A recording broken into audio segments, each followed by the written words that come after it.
بسم اللہ الرحمن الرحیم۔ سونے سے پہلے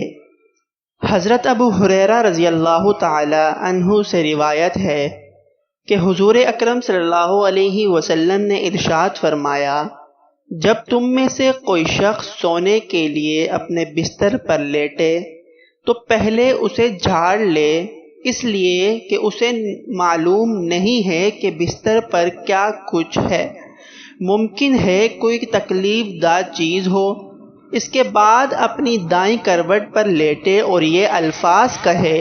اے رب، تیرے ہی نام کے ساتھ میں نے اپنے پہلو کو بستر پر رکھا اور تیرے ہی نام کے ساتھ میں اس پہلو کو بستر سے اٹھاؤں گا۔ اگر اس رات تو میری روح قبض کر لے تو اس پر رحم کر، اور اگر اسے میرے جسم میں واپس لوٹا دے تو اس کی ایسے حفاظت کر جیسے تو اپنے نیک بندوں کی حفاظت کرتا ہے۔